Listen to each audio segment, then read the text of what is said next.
പൗരത്വ നിയമ ഭേദഗതി ചട്ടങ്ങൾ വിജ്ഞാപനം ചെയ്ത സാഹചര്യത്തിൽ പൗരത്വത്തിന് അപേക്ഷിക്കാനുള്ള വെബ് പോർട്ടൽ കേന്ദ്ര സർക്കാർ പുറത്തിറക്കി.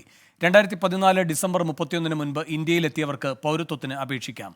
ആർ അച്യുതൻ ഡൽഹിയിൽ നിന്നും കൂടുതൽ വിവരങ്ങളുമായി ചേരുന്നു. അച്യുതൻ, എന്താണ് ഈ വെബ്സൈറ്റുമായി ബന്ധപ്പെട്ട വിശദാംശങ്ങൾ?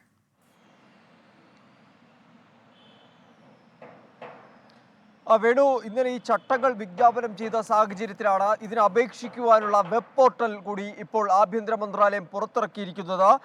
അതായത് ഇന്ത്യൻ സിറ്റിസൺഷിപ്പ് online.nic.in എന്ന വെബ്സൈറ്റിലൂടെ ഈ അപേക്ഷകൾ നൽകാം. ഇതിനായി പറയുന്നത് 2014 ഡിസംബർ 31 മുമ്പ് ഇന്ത്യയിൽ എത്തിയവർക്കാണ്. അതായത് പാകിസ്ഥാൻ, അഫ്ഗാനിസ്ഥാൻ, ബംഗ്ലാദേശ് എന്നീ രാജ്യങ്ങളിൽ നിന്നും ഇന്ത്യയിൽ എത്തിയവർക്കാണ് ഈ പൗരത്വത്തിന് അപേക്ഷിക്കുവാനായിട്ട് ഇപ്പോൾ ഈ പോർട്ടൽ തയ്യാറാക്കിയിരിക്കുന്നത്. ഇതിൽ കരുതേണ്ടതായി, അതായത് രേഖകളുടെ ഒരു ലിസ്റ്റ് പരിശോധിച്ചു കഴിഞ്ഞാൽ അഫ്ഗാനിസ്ഥാൻ, ബംഗ്ലാദേശ് അല്ലെങ്കിൽ പാകിസ്ഥാൻ സർക്കാർ നൽകുന്ന പാസ്പോർട്ടിൻ്റെ പകർപ്പ്, ഫോറിനേഴ്സ് റീജിയണൽ രജിസ്ട്രേഷൻ ഓഫീസർ അല്ലെങ്കിൽ ഫോറിനേഴ്സ് രജിസ്ട്രേഷൻ ഓഫീസർ നൽകുന്ന രജിസ്ട്രേഷൻ സർട്ടിഫിക്കറ്റ്, കോളേജ്, സ്കൂൾ സർട്ടിഫിക്കറ്റും ഇതിനായി ഉപയോഗിക്കാം.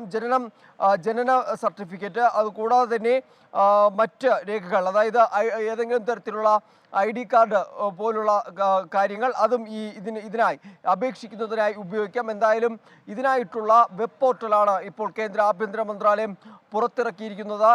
ഈ ചട്ടങ്ങൾ വിജ്ഞാപനം പുറത്തിറക്കിയതിന് പിന്നാലെയാണ് വെബ്സൈറ്റ് കൂടി ഇതിനായി ഇപ്പോൾ തയ്യാറാക്കിയിരിക്കുന്നത്. വേണു, ശരി. ആർ അച്യുതനാണ് ഡൽഹിയിൽ നിന്നും വിവരങ്ങൾ നൽകിയത്.